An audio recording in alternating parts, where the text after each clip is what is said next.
On the record, I'm Magistrate Judge Justin Julian, and this is the time scheduled for hearing on a protection order request in the case of Asia Williams versus Stephen Bradshaw, Bonner County case number CV09-23-1275.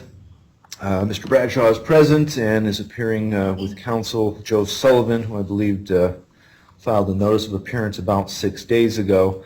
Ms. Williams, I'm currently showing you as pro se, meaning that you're representing yourself. Is that how you wish to proceed today? Yes, sir. You do have the right under the statute to a continuance if you feel that you need more time to get an attorney. Do you wish to do that or just proceed today? I would like to proceed today. Okay, and you're not an attorney, so you can't sit at that table. So please reseat yourself at the gallery.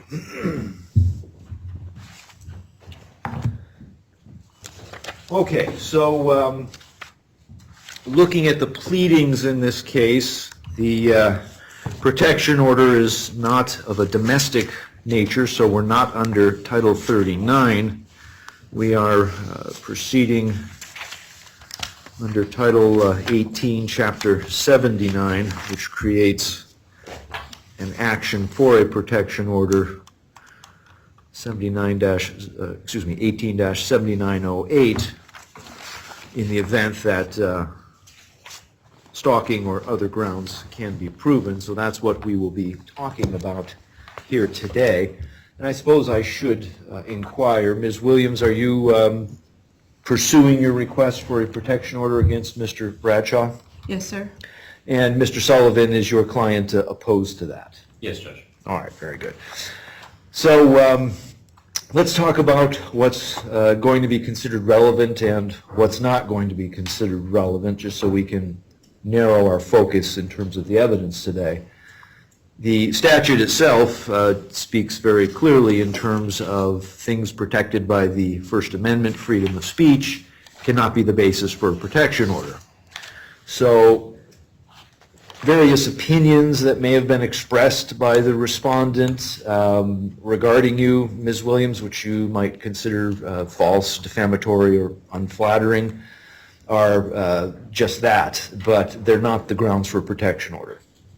The only thing that the court can concern itself in this case with is verbal threats of violence or physical actions which indicates a threat of violence. So that's really what we're here to protect today. We're not here to protect people's feelings. We're not here to protect against slander or anything like that.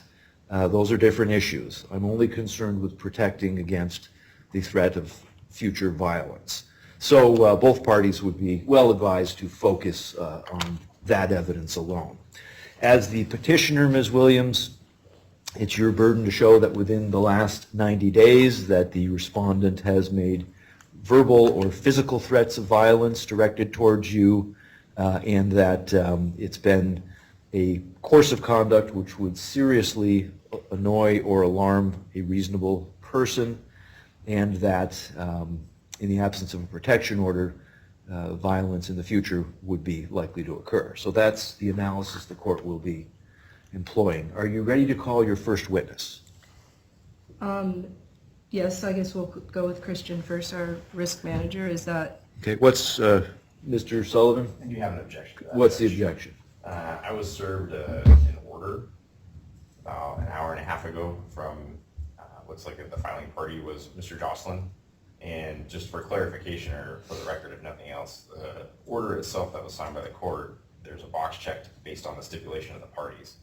I was not contacted, not asked, and provided no stipulation, just to be clear. All right, had I noticed that, I would have deleted the stipulation or deleted the reference. I was not under the impression there was a stipulation. However, I am under the impression that Mr. Jocelyn was just diagnosed with COVID, and it would be to his and everybody else's benefit for him to not be here personally. Thank you for the clarification. I just wanted to make the record clear. So noted. Okay, Mr. Jocelyn, could you please raise your right hand to be sworn by the clerk?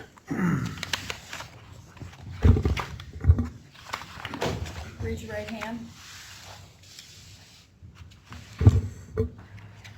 Can you raise your right hand, please? Hang on. We're having some audio issues. Yep. Okay, that was good. Okay. Can you raise your right hand to be sworn, please? Do you solemnly swear or affirm that the testimony you're about to give will be the truth, the whole truth, and nothing but the truth, so help you God, or under penalty of perjury? I do. Okay, you can lower your hand. If you'd please begin your testimony by stating your name and your business mailing address. Sure. Christian Jocelyn. I'm at 1500 Highway 2, Suite 337, Sandpoint, Idaho, 83864 for the Bonner County. Okay, so the way this is going to work is Ms. Williams will be given an opportunity to question you first, since she's calling you as a witness. When she is finished, then Mr. Bradshaw's attorney will have a chance to ask you some questions as well. Please proceed. Christian, can you first explain to the judge what your role is within Bonner County? I'm the risk manager for the county. Can you describe first for the court the conversation that Mr. Bradshaw had with you with respect to the threat that you reported later? Certainly. It was on the 15th of August, around noon. I don't recall the exact time. And I had stopped in the commissioner office, and I saw Steve Bradshaw, Commissioner Bradshaw there. And we had a short discussion where he seemed very frustrated with the meeting and had said that if you don't quit pushing him, that he would have to shoot you. He mentioned it a couple times. And how did you respond to the statement made by Mr. Bradshaw? I tried to de-escalate or see how serious he was. I was trying to say things like, "Oh, she's not worth it, not throwing her life away," that type of thing. I can't recall exactly the word, but try to de-escalate it to see if he's joking or his bravado, that type of thing. I don't think things have been heated. And after a few minutes, then left the office, and I was concerned that he might have been serious about it. That's why I thought about it overnight before reporting it to you in the morning. And can you explain to the court the conversation that you had with me the next day? Certainly. Next morning, I think it was around 9 a.m. This is now the 16th, the Wednesday, and you had come in because we have a meeting coming up anyway. And I mentioned to you, it seemed like the threat said, if you keep pushing, he'll have to shoot you. So I wanted to let you know about it. And I deemed it serious enough that it's a potential of being a real threat. So let you know about it the following morning. And did you offer some solutions to me during that conversation? Yes. One thing I said, you can have my office if you want an office away from the commissioner office. And this is partly true, partly joking, but I did say maybe you should carry a gun too, or have some other sort of protection. Okay. And what was my request of you during that meeting? I'm trying to remember now. I think one was report it and document it. I may be missing something else or forgetting, but not to take the office yet. You appreciate it, but I can't recall right now what else it was. Or maybe let Lewis know too, or the sheriff. Okay. And then after you had the conversation with me, did you locate the sheriff and the prosecuting attorney, Lewis Marshall? Yes, Lewis Marshall, the prosecutor, was going to the same meeting that we're all going to. So I mentioned it to him shortly in the hallway, and he recommended that I document the interaction. Okay. And then did you have a conversation with law enforcement as well? No, they reached out to me. I did not reach out to them, but Sheriff Wheeler reached out to me asking for my statement, and then I sent it to him. Okay. So when you look at the conversation that you had with Mr. Bradshaw and kind of the behaviors throughout, you had reason to believe that there was a risk that he was going to carry out his threat to shoot because of what he perceived as pressure from myself? Yes. Okay. And actually, if I was, this is my speculation, of course, if it was a member of the public or somebody, a stranger, I would probably call 911 right away. If anything, I was too conservative because I know there's been contested arguments within the county, so it's probably not proper, but it did kind of slow me down from reporting it, worrying too much about not making the issue even hotter within the county. If you had it to do over again, would you have just made the call immediately instead of using the distinction of physicians? Yeah, probably, or at least let you know right away to be cautious. Things have been so heated and, in my personal opinion, disrespectful and improper that way. If I had to do it over again, I would probably let you know quicker. But it took me a couple hours to figure out, how serious the threat was, that it was real. I probably would call quicker, yeah, that's true. Do you have knowledge that Mr. Bradshaw carries a weapon on his person regularly and consistently in the county building? I believe so. So you've witnessed or seen with your own eyes that he carries a weapon? Yes. Okay. Do you happen to know what kind of weapon it is?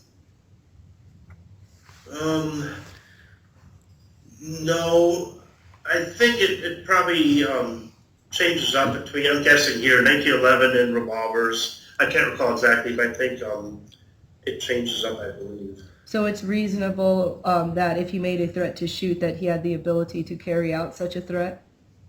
Yes. Would you say that from a risk manager perspective, that because he had the ability to carry out the threat, the response of fear of the threat itself is reasonable on the part of myself? Objection, Judge. Oh, yes. What's the objection? It's speculative. Okay. Well, it's really kind of leading more than anything else. Can you rephrase the question more generally if you wish to pursue that line? As a risk manager, when you assess a threat, what would you think a reasonable response to an individual who makes a threat to shoot and carries a weapon would result in as a risk assessment? Well, there's, of course, the intent and then the ability to do so. And both of those, in my professional opinion, are true here.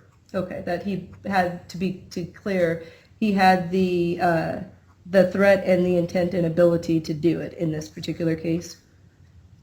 Correct. Okay. I don't have any further questions, Your Honor. Mr. Sullivan? Thank you, Judge. Mr. Jocelyn, do you conduct driver training as part of your duties with the county? Correct. And do you recall doing a driver training program with Mr. Omot in January of this year? Yes, I think it was January, but I do remember doing a class with them, yes.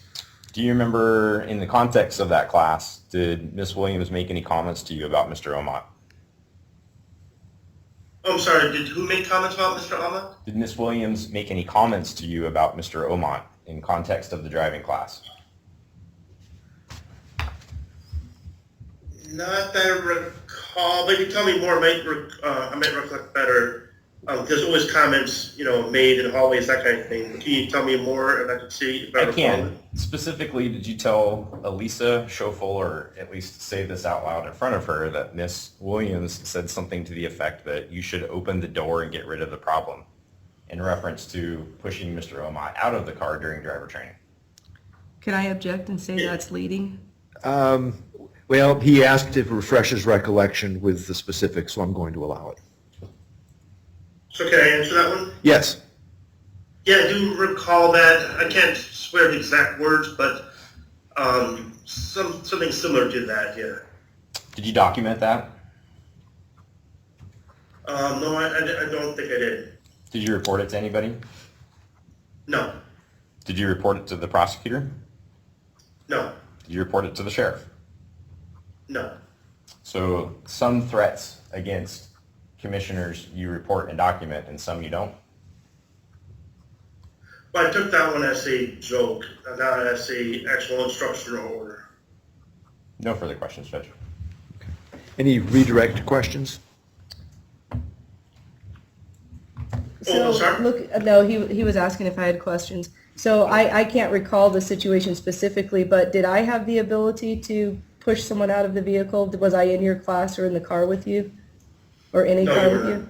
Okay, so I wasn't present for the Correct. training class that you're talking about? Thank you.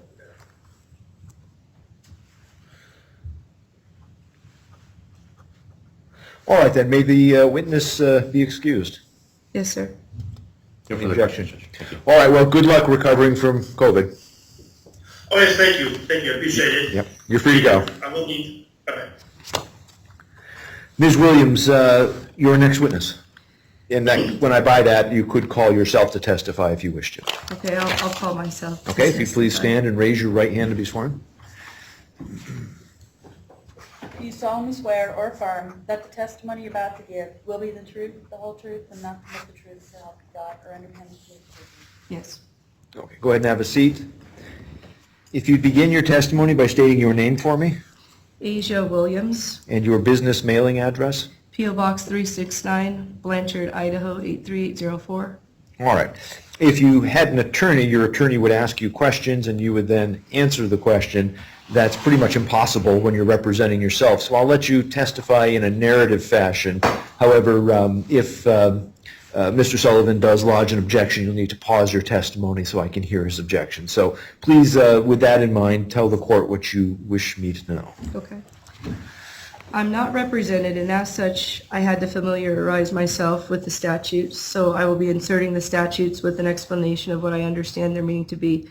And I apologize in advance to the court because I know that's redundant to you, but it was the best way I could make sure I understood it. I am standing before the court because of the increased malicious harassment by Mr. Bradshaw that has been elevated to a threat against my life by way of shooting me.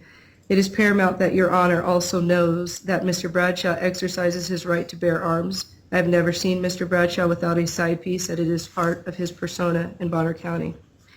I will be presenting objective information to the court showing the ongoing malicious harassment and stalking behaviors of Mr. Bradshaw and their steady increase over the past months leading up to the recent threat that has occurred within the last 90 days. It is most important that the court see that this is a case of Asia Williams, a private citizen and resident of Bonner County, versus Steve Bradshaw, a private citizen and resident of Bonner County. And it is from this perspective that I'm presenting my case. I'm here to request a civil protection order from the court. Idaho courts are allowed to issue a civil protection order for malicious harassment regardless of whether the victim was involved in a relationship with the abuser. It is my understanding that there are 3 ways in which the courts can issue a civil order of protection: stalking, telephone threats, and threats based on race, color, religion, ancestry, or national origin. Title 1879 defines stalking in the second degree as a person who commits the crime of stalking if the person knowingly and maliciously, I lost the page, engages in a course of conduct that seriously alarms, annoys, or harasses the victim and is, as such, would cause a reasonable person a substantial emotional distress. So I want to address the aspect of malicious harassment. So since January 2023, Mr. Bradshaw has openly informed myself and members of the public that he is going after me and that I was guilty of public corruption. In the month of February, Mr. Bradshaw submitted various allegations of public corruption to the Attorney General. He knew these items to be, the complaints that he made were untrue at the time of submission, and it was part of a wage, in my opinion, of just malicious harassment. The first one, he argued that I stole documents. Then he argued that a Objection, request for... Judge. What's the objection? The court's already instructed to exclude information or testimony that's not relevant with the context of the statute. This is all referencing political activity, disagreements between commissioners, and certainly at that point is constitutionally protected speech. Do I get to give a response on You do. this? Please respond to the So objection. this is an example of malicious harassment, which is underneath the statute, and submitting something in order to gain something regardless of politics. He could do this as any individual. And so when you do it and you know that it's a lie, it's malicious harassment. I don't agree with that. The malicious harassment has to do with extreme examples of something like burning a cross on someone's lawn, hanging a noose to intimidate them. What you're describing is basically what all elected officials have to endure in this day and age, and that is when there's disagreements, unfair, perhaps untrue things are said about you. Believe me, I've been the recipient of that many times, and I will be in the future, I'm sure. But it's not the kind of thing that a protection order would be based on. There could be some remote relevance to this line of evidence to show a motive for why things escalated to threats of physical harm, but that's basically what I'm here for today, is to address issues of the risk of physical harm and to make sure we prevent that. So as far as false reporting to agencies and things in the newspaper and him running down your name publicly, that's pretty much what everybody signs on for when they put their name on a ballot, including myself. I do. So that's really not, like I said, I'll let you go on this because it might lead to showing motive for actual threats of violence that the respondent was serious about, which is what you have to prove here today. But those sorts of things are never going to be the basis for a protection order. Understood, thank you. Okay? Yes, and that's part of what I'm trying to show is the increase in behaviors. And so after 3 submissions, those did not move forward. And so we see an increase in Mr. Bradshaw's behavior. And so in February, after submitting these documents to the Attorney General and those items failed, Mr. Bradshaw then attended a gun show wherein he told members of the public that he was gunning for me. I have an affidavit regarding that statement that was made where he approaches a school board member and states that he was trying to take me down. The school, and am I allowed to submit that as the affidavit? We'll have to see if there's an objection if you wish to submit the affidavit. Okay, let's see.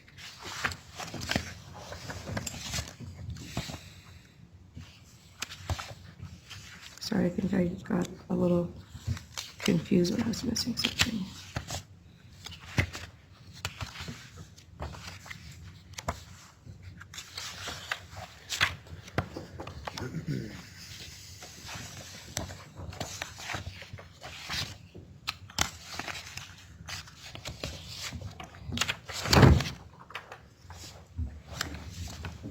Throw that to Mr. Sullivan. And there's one for the judge.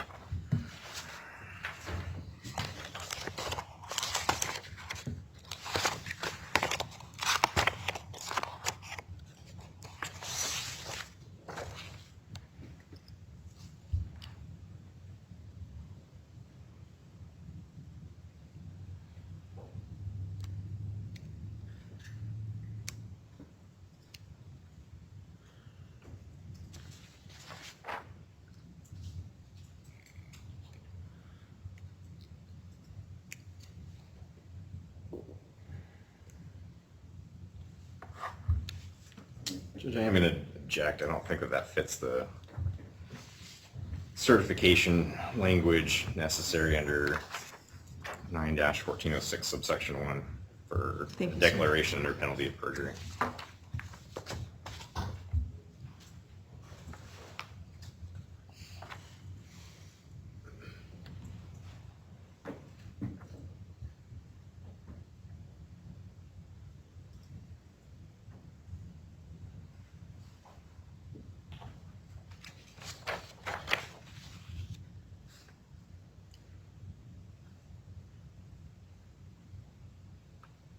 Any other objections aside from the certification? No, Judge. All right, I'm overruling that objection. The certification does fit with the requirements of the current statute, which has been relaxed.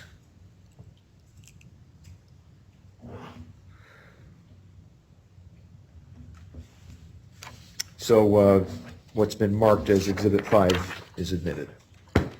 So what we're looking at is a document from Susan Brown who swears that the following conversation took place between her and Stephen Bradshaw, Bonner County Commissioner of District 1 on March 4th, 2023. This is after submission of the AG allegations, and I point that out to show the increase in behavior and activity on the part of Mr. Bradshaw.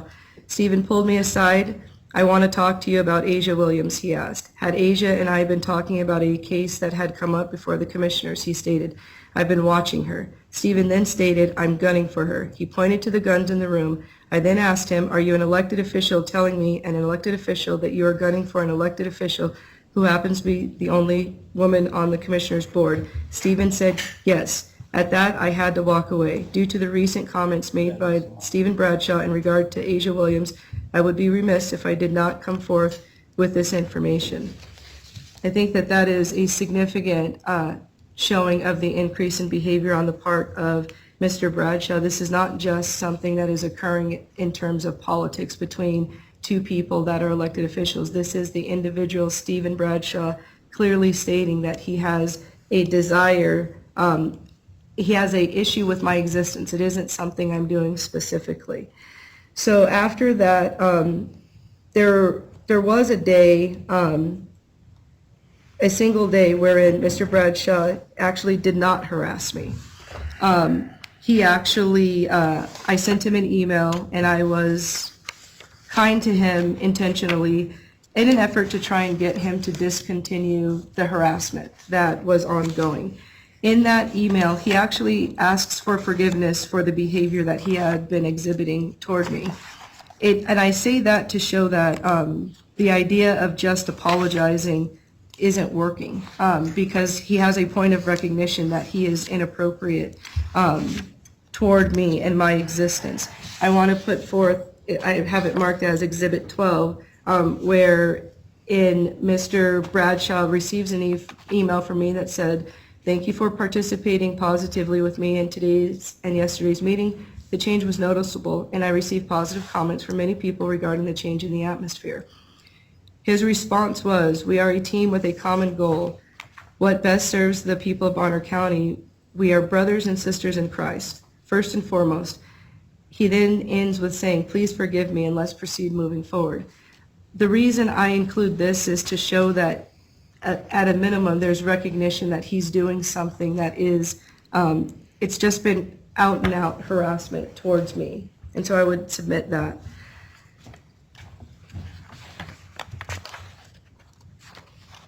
No Any objection, objection? All right, has that been marked as an exhibit? Yeah, the numbers are out of order, but it does say 12. Okay, we'll call that Exhibit 12, as Okay. it's written on the bottom. So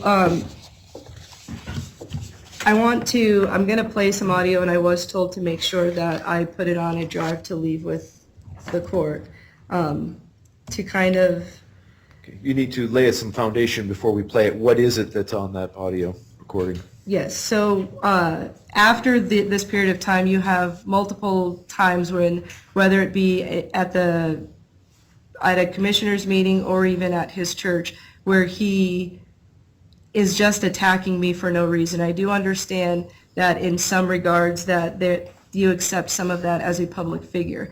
But I believe that when you refer to someone as a witch or refer to them as a demon, that it's not just a dislike of a public figure. It is an intentional malicious behavior of harassment that he continues, and it goes well beyond what is reasonable and appropriate. And I do believe there's also a religious undertone to what he's doing in those. Ms. in that Williams, I'm format. going to draw a line here because I think you're clearly getting into First Amendment protected speech, especially in the context of being in someone's church and religion. I'm not here willing or competent to judge that. He may call you some very unpleasant names, but names alone are not a threat of physical harm. And that's what I'm here to address and to prevent, is threats of physical harm. So I'm not admitting that evidence. Okay. Okay, would you like to move on to anything, whether we're talking physical gestures or other statements which indicate an intent to inflict physical harm on you? I will just move on to not submitting any of the videos, because I think all of those then would, my intention was to show the increase in his anger and dislike that come to the point where once he's making the statement that's almost like it's his last straw. I would like then the court to allow me to play the tape that he gave, or the voicemail that he left to our prosecutor after being served the temporary order of protection. You may proceed with that. Objection, Judge. What's the objection? What's the relevance to a threat to her? Well, I guess, I don't know, maybe there's a threat on there. I guess we'll know when we hear it.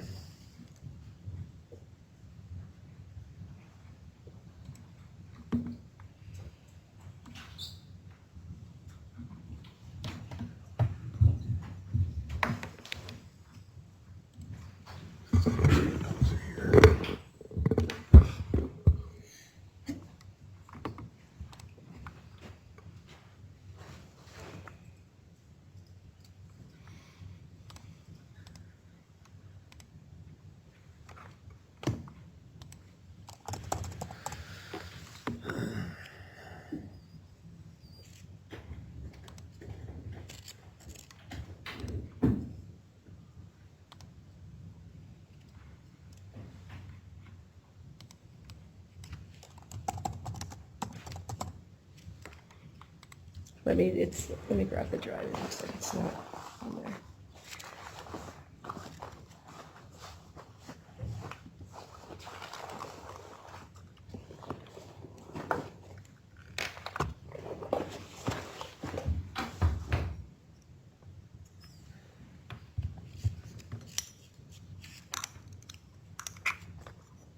Paul, would you approach, please?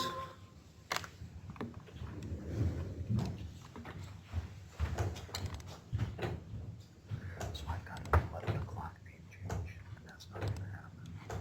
At 11 anyways. Can you get on your magic mind and see if Will it play through there easier? take that person?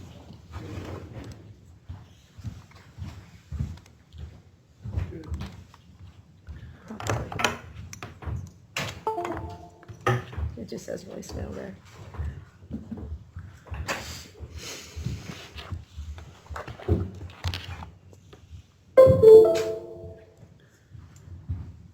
So it says voicemail, Lewis Marshall. The second one, bottom one, I mean. Yes, sir. That should be fine. I don't think you clicked on media player.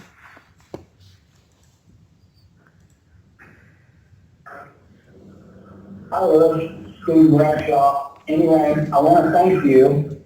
Back in January, when you could have got ahead of all this shit, and you didn't. You sat on your fucking ass and did nothing. I just got served a protection order from your office that tells me I have to zoom in to the commissioner meeting. Thank you very, very much for being a nutless, worthless son of a bitch. Objection for relevance, Judge. Okay. What is the relevance of that, Ms. Williams, in your view? In my view, what he received was notice that his comments about shooting me were elevated to me requesting an order of protection. The response that he has to receiving that notice isn't a response of, well, I didn't really mean it, I was just joking. It's actually, it is certifying really that that's what his intent was, and his anger is just that action was taken against the threat. It shows his intent. It shows that he's not taking responsibility in a way that would actually seem reasonable and appropriate for some people. His anger and frustration is over being served, not that he made a threat to shoot me. And I think that that's important for the court to accept, because it shows that what he stated to our risk manager is what he believes. He has run out of options. Even if you say some of this stuff is just politically motivated, he has an issue with my existence, and his irritation was that I took action against what he threatened. And he's not taking responsibility, and I have to take that as an increased threat to my life.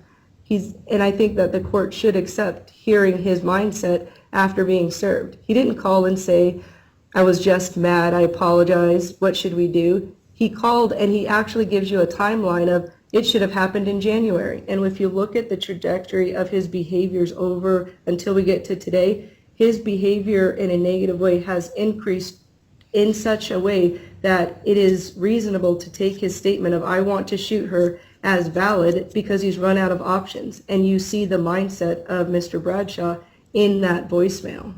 All right.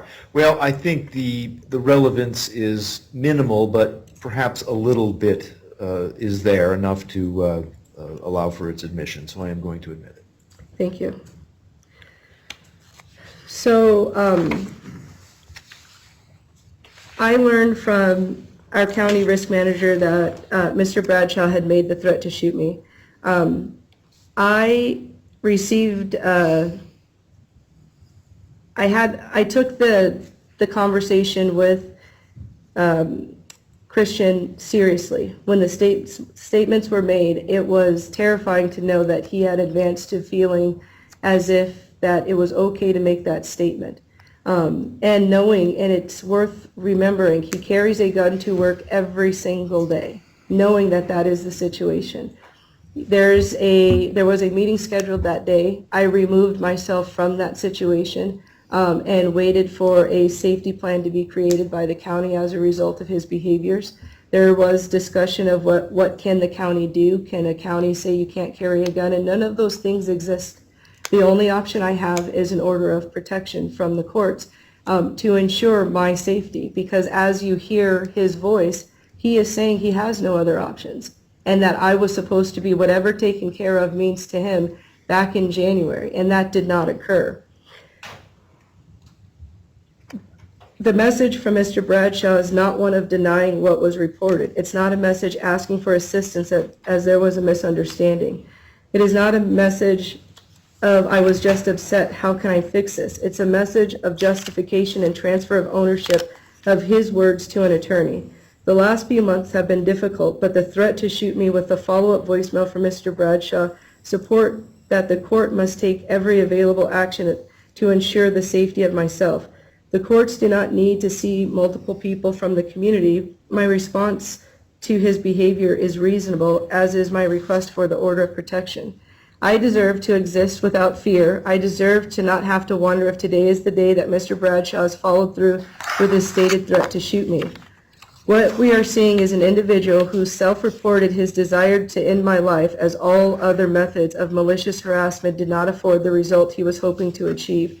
For Mr. Bradshaw, he told the courts that he has run out of options. He told the prosecutor in his voicemail that because the prosecutor was not able to take care of me, essentially he, as in Mr. Bradshaw, has to, and he told you his method by which he will take care of me. There's multiple videos that show his increased behavior. I could play over a dozen videos and show articles from newspapers or statements from members of the community. The facts in this case are clear.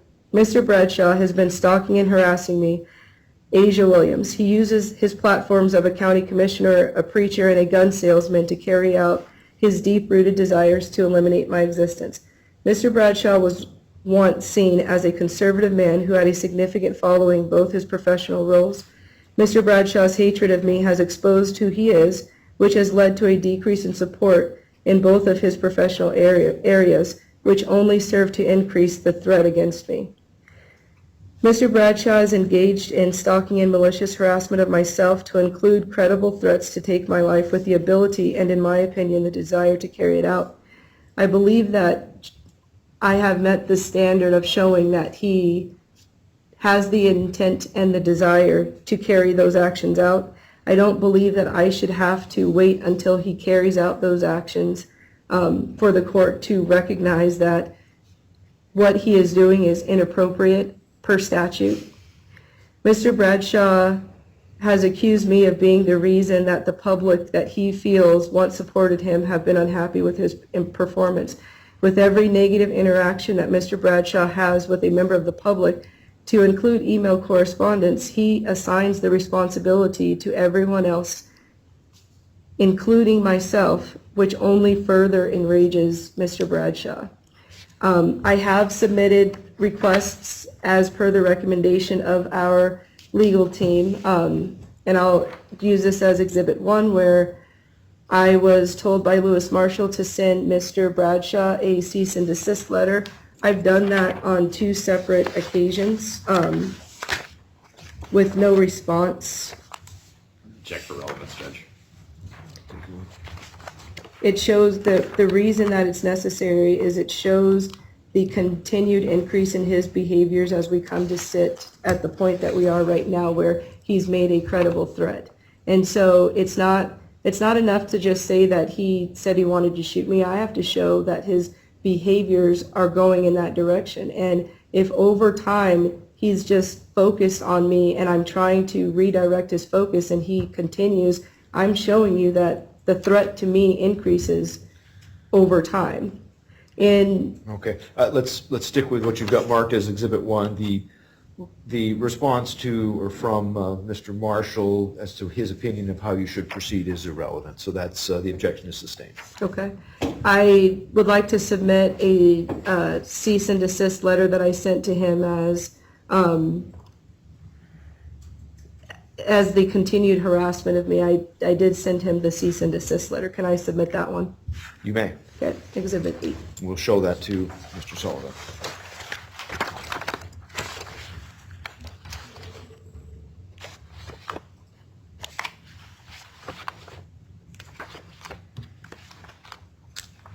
Object for relevance, it's constitutionally protected speech, Judge.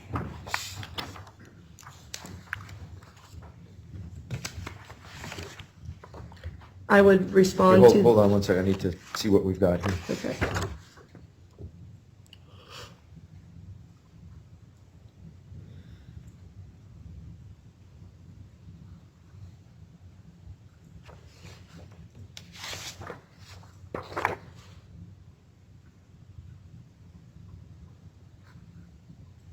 Okay, so this cease and desist letter is directed to this cowboy church that apparently Mr. Bradshaw is associated with. How is this relevant? I think it's important to show the court that I have, at every opportunity, attempted to address the behaviors, and they've only steadily increased over time. All right.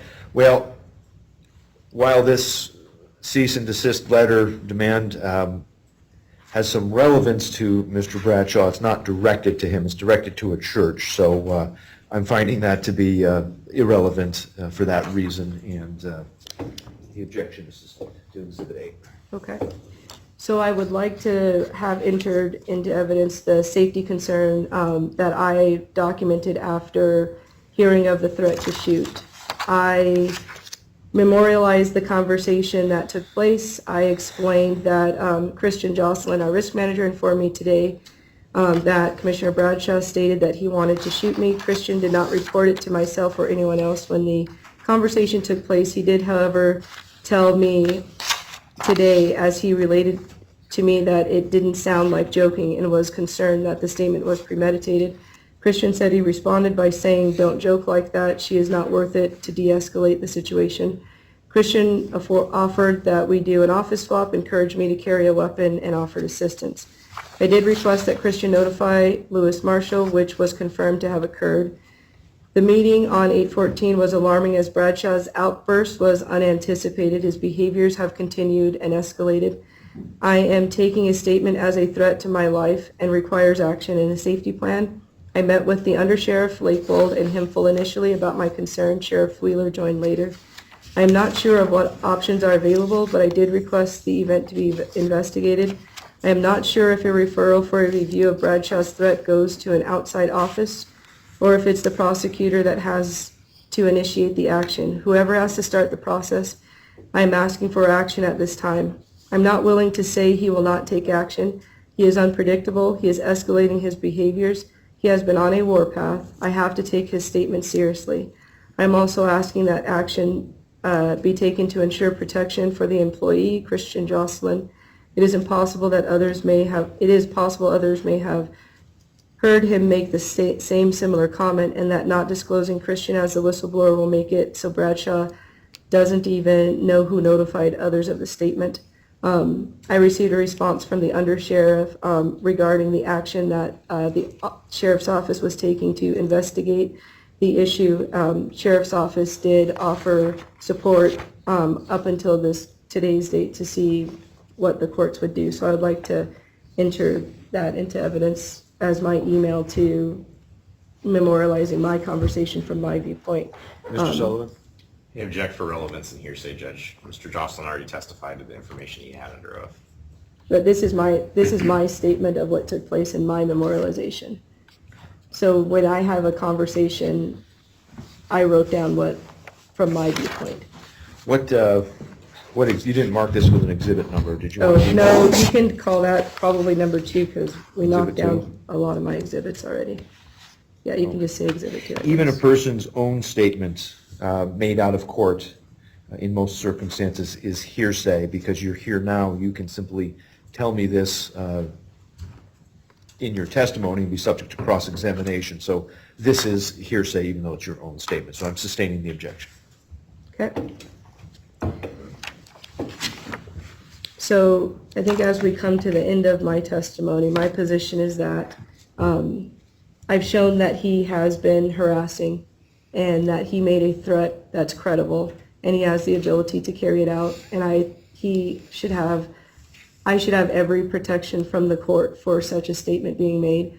It isn't just my testimony. Our risk manager confirmed for the court that they took it to be serious, and it was reported, and it is it's a threat, and I think I meet the statute of receiving an order of protection against Mr. Bradshaw. Okay. Let me ask you this. What exactly, I mean, you want a protection order. What are you actually asking the court to do? Keeping in mind that you're both elected officials, and it would be almost unique for a court to get so involved in another branch of government that branch of government, in this case, the county commissioners, were unable to function. So what sort of balancing act are you suggesting we should employ here? So I would first comment that being elected officials doesn't mean I shouldn't be entitled to safety and threats of someone who wants to shoot me. I was not implying that. I probably was imprecise in my question. Mr. Bradshaw is also an elected official with certain duties bestowed on him. And the court's concern is you have one branch of government basically, depending on how broad of a protection order you're requesting, nullifying his election, which would be unique. It would be a matter of first impression, I think, in the whole state. So I'm wondering what you're proposing to basically not go that far, but at the same time give you the protection that would make you feel comfortable. Mr. Bradshaw has been conducting his business via Zoom, and there hasn't been any reduction of the service that he is able to perform for the county. So when you're working within the county building, it's a lot of just the meetings. We have already instituted the use of Zoom, and it's available. It doesn't restrict his ability to conduct business. It's my hope that the court recognizes, and I focus on it, is that it's not commissioner to commissioner. It's Asia over Mr. Bradshaw. And in some ways, I think it's his obligation to figure out how to conduct his office of elected, not for me to have to say his solution. I'm here for protection. He caused the problem. He made the threat, and he has the ability to carry it out. And I think in our court system across the country, we're seeing a movement where the criminals are giving more leeway than the person that is the victim of their crime. I'm not asking, I don't know the solution, but for how does he conduct business. I know the solution for how I have a reduced risk of being shot by Commissioner Bradshaw, and that's what I'm here to ask for. And then there needs to be a regrouping in the county, and that's for the prosecutor and the attorney general to figure out how you do that. I think this court is only here to look at, he threatened to shoot me. How do you keep me safe? And then they need to go figure out how do you run Bonner County outside of this court. I don't think it's a disservice to me as a resident and the recipient of his threat to say that I need to find his solution because he caused it. Okay, cross-examination? Judge, just to be clear, was Ms. Williams placed under oath? Excuse me? Was Ms. Williams placed under oath? I believe she. I don't. It was Yes, a I did combination. Stand up and Okay, I'm sorry, delete. Judge. Did you swear her in? Okay. Thank you. I understand the court gives a lot of latitude when somebody's pro se, and I certainly respect that. There was a lot of intermingling of argument and I recognize that. evidence, so I just wanted to clarify where we're at this point. Yeah. Ms. Williams, do you jokingly or otherwise tell Mr. Jocelyn that he should open the door and get rid of Luke Omont? I don't recall that statement. I don't have any further questions for Judge. All right then. Ms. Williams, did you have any further witnesses that you wish to call to testify? I would like to call Brian Williams for the purposes of addressing the stress related to this particular threat. Would that be appropriate? It could be. Is Brian Williams present? Yes. Okay. Mr. Williams, would you please step forward and raise your right hand to be sworn?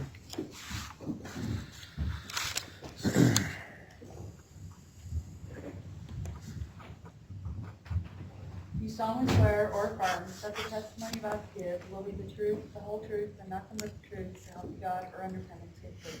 Yes, I do. Please have a seat up here at the witness stand.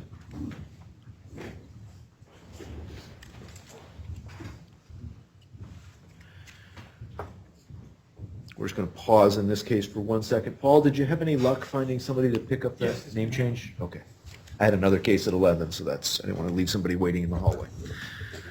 Okay, could you begin your testimony by stating your full name for me Brian Edward Williams, and your mailing address, Mr. Williams? P.O. Box 369, Blanchard, Idaho 83804.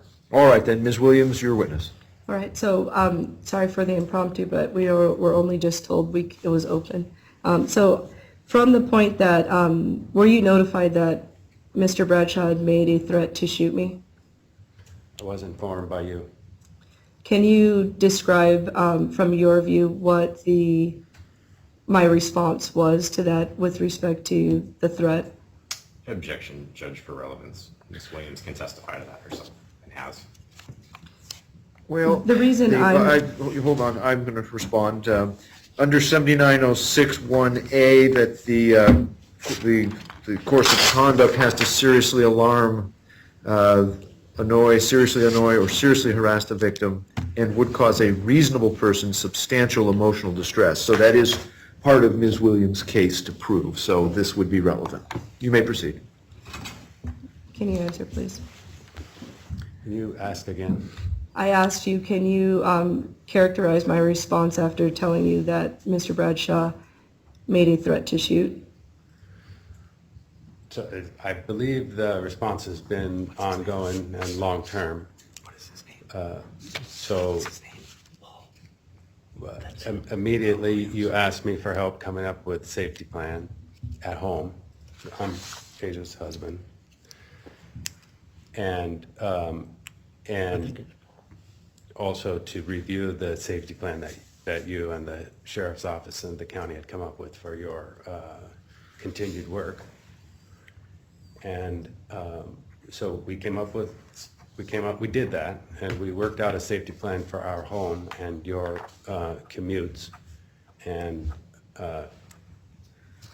as best we could, we've tried to create a situation where you felt comfortable, and it hasn't worked.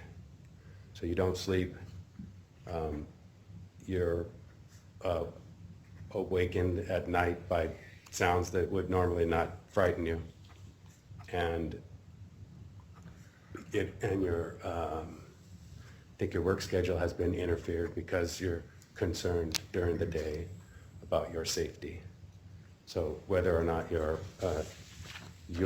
able to continue your duties as a commissioner have been interrupted as well, based on your fears. Would you say that the response that you witnessed is a reasonable response for the threat, for a reasonable person, or is it in excess of what a reasonable person would say? Well, I share the fear, and so yes, I think it's completely reasonable. Okay, no further questions, Your Honor. Mr. Sullivan, No further questions, Judge. you may step down. I will call Sheriff Wheeler to the stand, please.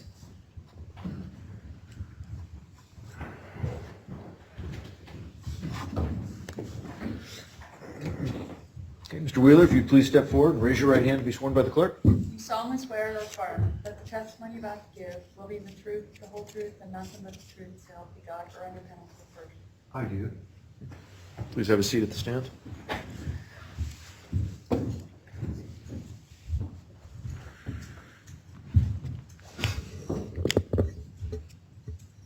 Sheriff Wheeler, thank you.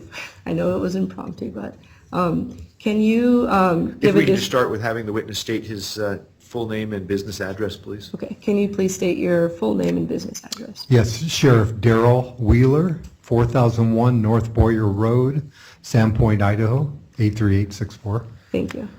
And so you're the sheriff of Bonner County, correct? Yes, I am. So have you been witness to some of the behaviors within our county business meetings? I have. Can you describe the behaviors that you've witnessed in terms of those meetings? There appears to be quite anger and disdain between the two male commissioners against you, Commissioner. Objection, Judge. What's the objection?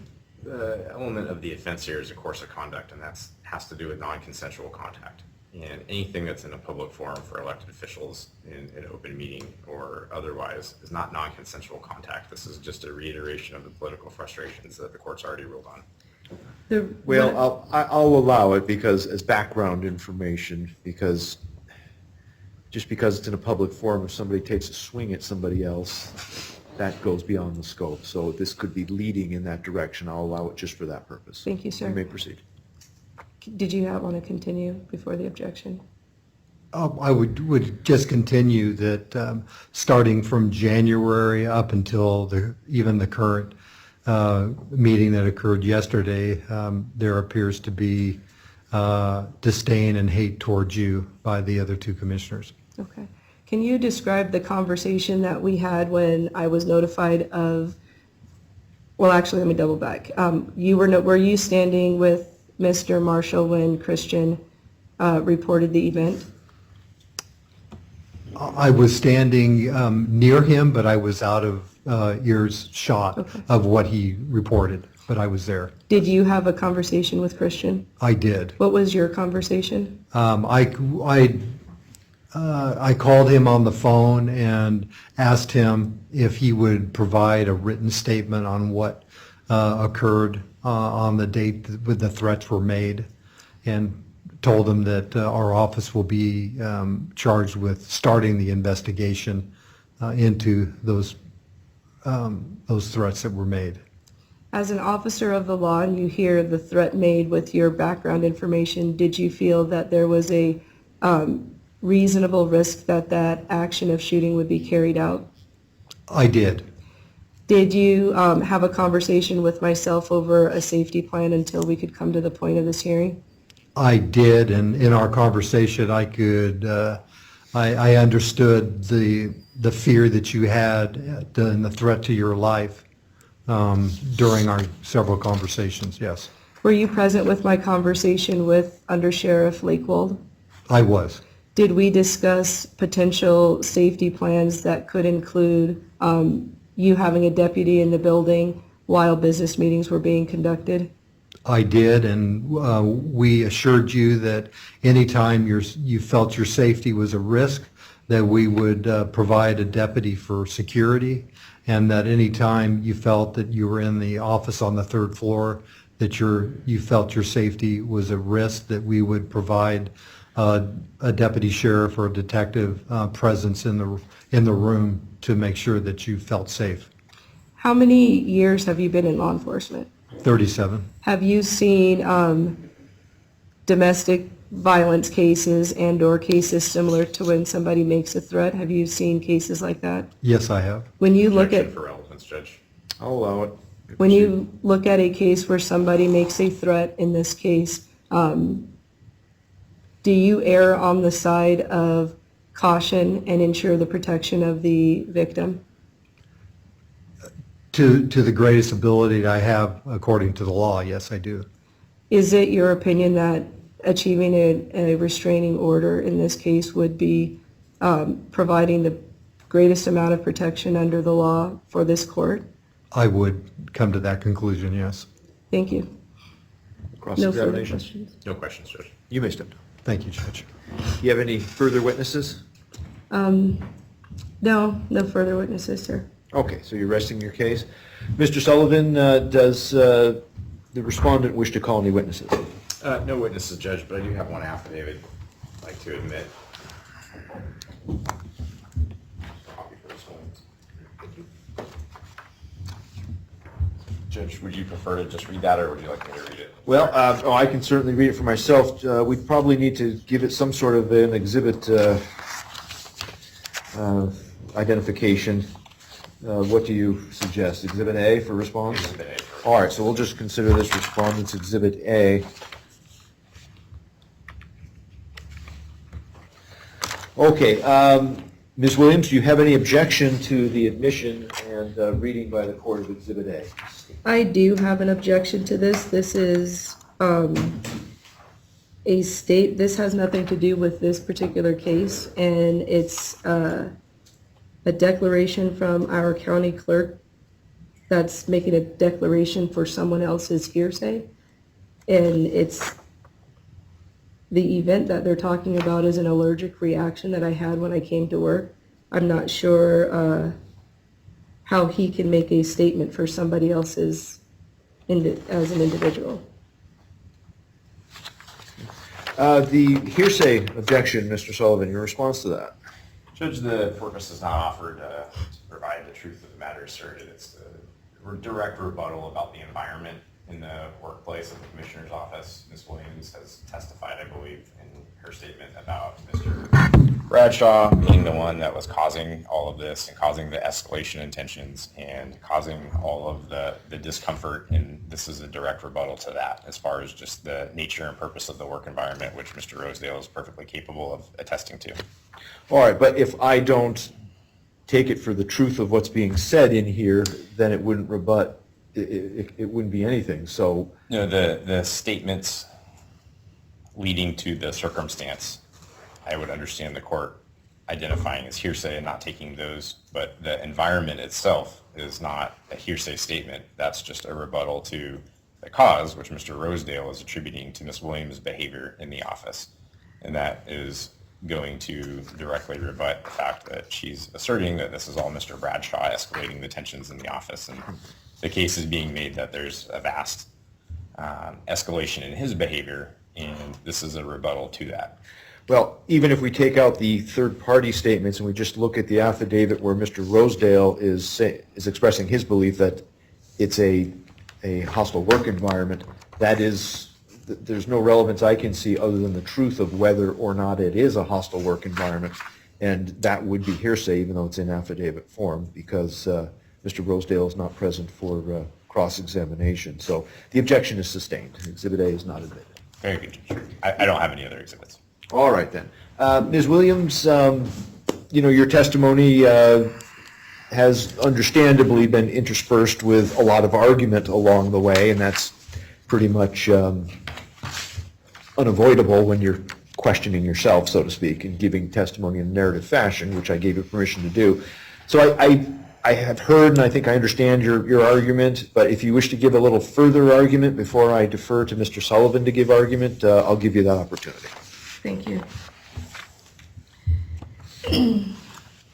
The standard here is that I show that there's a credible threat that has been made with the ability to act it out. I think that this is not a question of a work environment. This is a question of the behavior of Mr. Bradshaw toward me, specifically with a desire to shoot me. The statute says that there is an engagement in a course of conduct that seriously alarms and annoys or harasses the victim, and as is such as would cause a reasonable person substantial emotional distress. I have met that threshold for the court. I don't believe that it's reasonable that I have to have a solution for how government works. My obligation is at first to ensure my own personal safety. There is no question coming from the defendant's side that says he didn't make the statement. He's not even defending what happened. He's not saying it was wrong, I shouldn't have. It is fact that he made the statement. It's a fact that he carries the weapon that he could reasonably shoot me with. It's a fact. He's not defending any of it. And I don't think it's the right of the court to not allow me the protection when sitting there saying nothing after he's threatened to shoot me, that the court err on it might be difficult for Bonner County to work with a restraining order. I need to be able to do not just my job, but to be able to be in the community without being fearful of his conduct. I've shown that it's reasonable. I've shown testimony from our risk manager that there's no question that it happened. There's no question from law enforcement that this would be reasonable for the courts to do. And I am imploring the courts to give me the restraining order so that I can have some peace of mind. I have tried every avenue as this behavior has escalated to address and get this to stop, but it isn't stopping. And it's not politics. It is Stephen Bradshaw does not like Asia, and he is at the end of the rope, and his only option, per his statement, is to shoot me. And I will take him at his word that that is what he intends to do. Unless the court gives me the protection, you're denying me the safety that I feel that I am owed under the law. All right, thank you, Mr. Sullivan. Thank you, Judge. Ms. Williams failed to meet her burden here. The gunning for is a clearly political statement. It's used commonly throughout politics. One only has to Google Sarah Palin and gunning for to find 100 references, articles. It's a political phrase. It's not an intention to go and actually gun for somebody. What you have here, Judge, even if taken as fact, is a single statement made in frustration in response to a meeting that had been adjourned that was obviously frustrating for all of the parties. 187907 for the action for protection in subsection 1 identifies 3 separate courses of conduct or 3 areas that the court can issue the order. I believe that Ms. Williams has stipulated that subsection B with respect to telephones, or C based on a protected class is not what the assertion is here, that this is with respect to stalking behavior, and that would be under Idaho Code 187905 or 187006. There's no evidence or testimony that Mr. Bradshaw had a firearm when he made a comment. So the fact that he regularly carries a firearm is a constitutionally protected activity in the state of Idaho is not part of a course of conduct in and of itself that anyone can reasonably take an offense to. 187906, the stalking in the second degree, has 2 subsections. 1A rather, engages in a course of conduct that seriously alarms, annoys, or harasses the victim, and is such that would cause a reasonable person substantial emotional distress. Or B, engages in a course of conduct such that it would cause a reasonable person to be in fear of death or physical injury, or in fear of death or physical injury of a family member or household. Both of those subsections, Judge, require a course of conduct. A course of conduct is specifically defined. It means repeated acts of non-consensual contact involving the victim. The only action here that was threatening was a single comment. It wasn't made to Ms. Williams. It was made to a third party outside of her presence. And there's no allegation of any non-consensual contact between the parties. This is all in the context of their relationship as elected officials.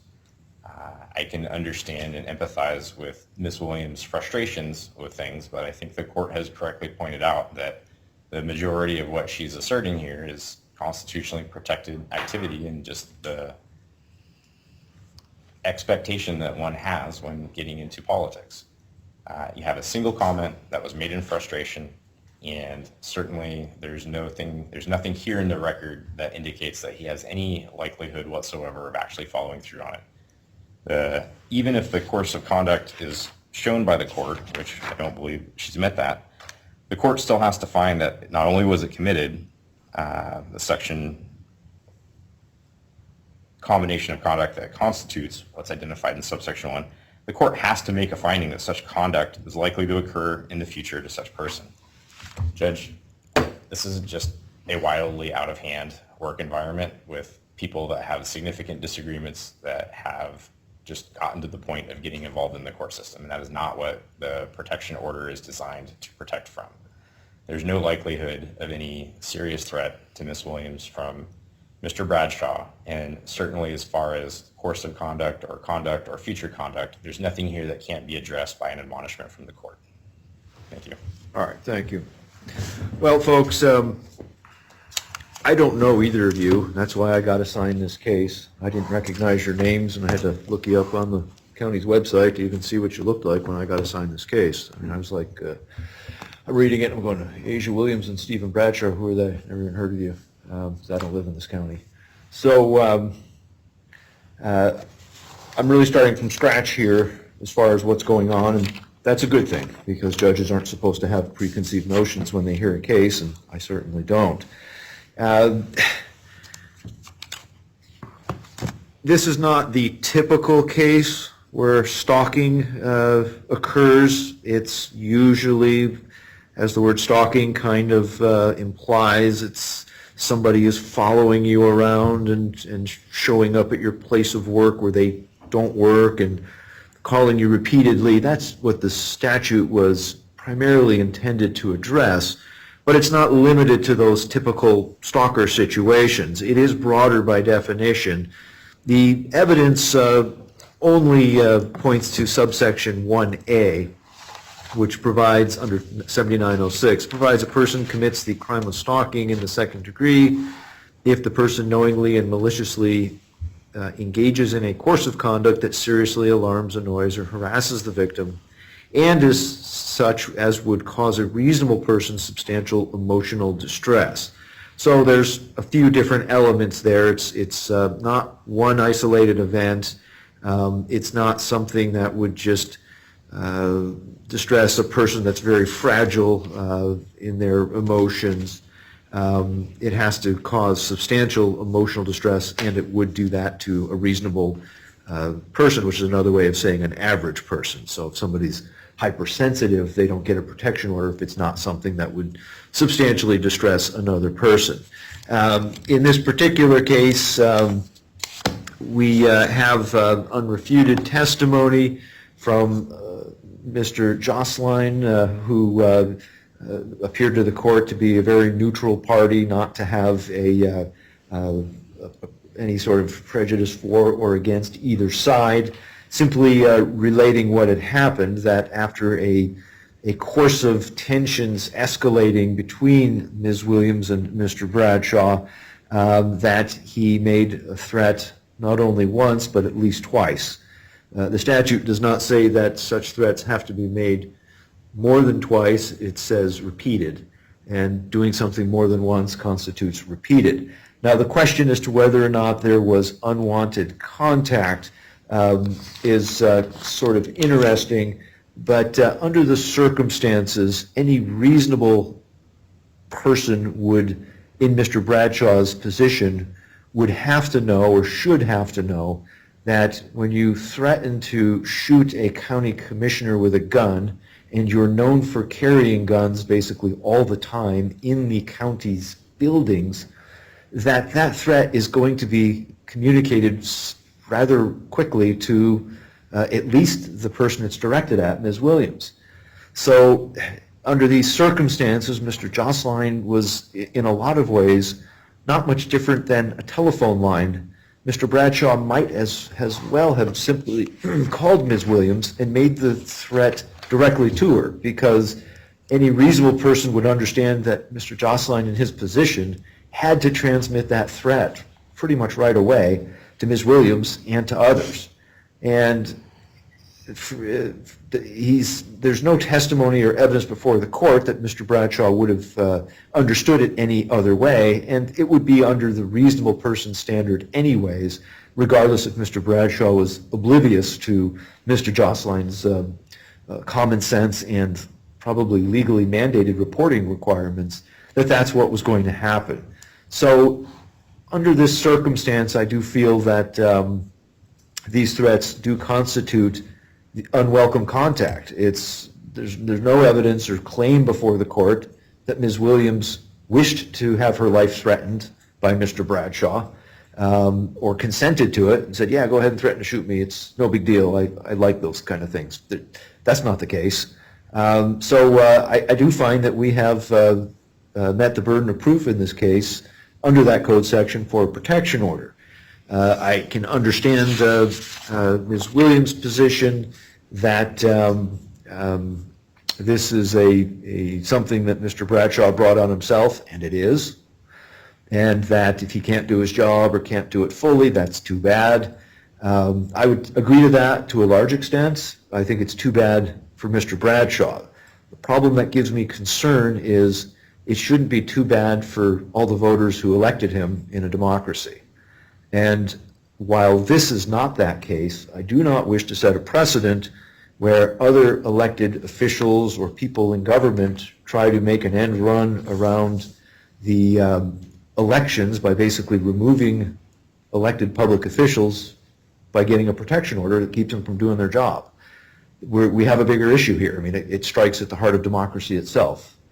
So luckily, I think we have a reasonable solution here. All of the testimony, while Ms. Williams is obviously insulted and upset and bothered by reports to the Attorney General accusing her of corruption, which she's testified were frivolous, by being called antiquated names like witch and demon. I'm not even sure quite what that means. But, you know, those kind of come with the territory. I think we all do or should recognize that. We wouldn't be here today if there wasn't a threat to shoot by somebody known to possess guns, so that there was an ability, making it a situation of an ability to carry out that threat. We wouldn't be here. That's the heart of this case. That's the heart of Ms. Williams' fears, which are reasonably founded, and this case. In the temporary order, I had it set up where Mr. Bradshaw could attend by Zoom.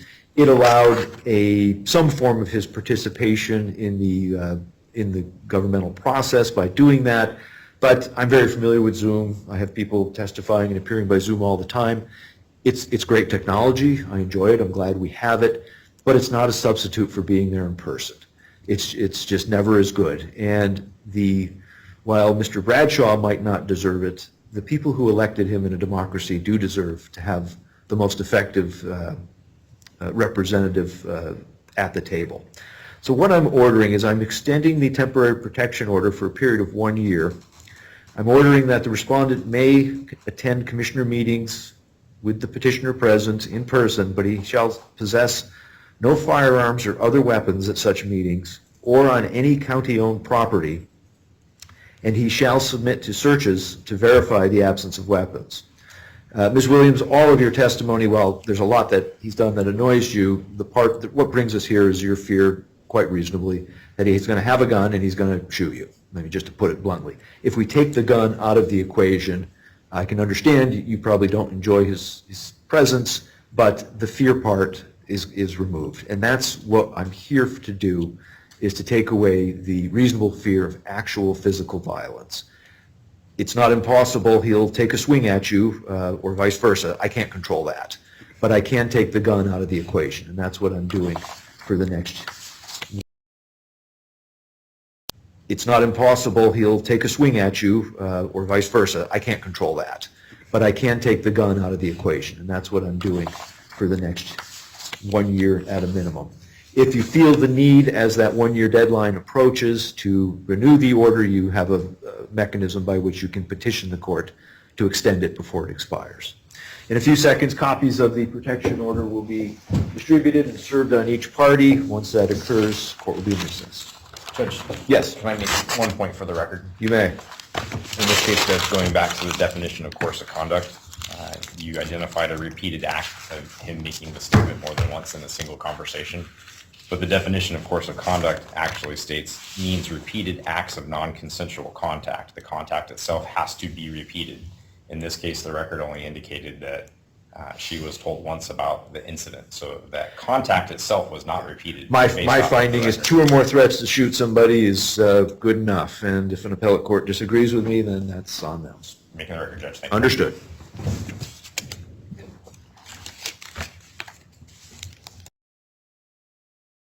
Bailiff just brought to my attention that the recording on the flash drive was never given an exhibit number. It was admitted and played. What would we like to number that? You can use 4. We'll go with exhibit 4 then. It's No objection, admitted as such. Okay, thank you.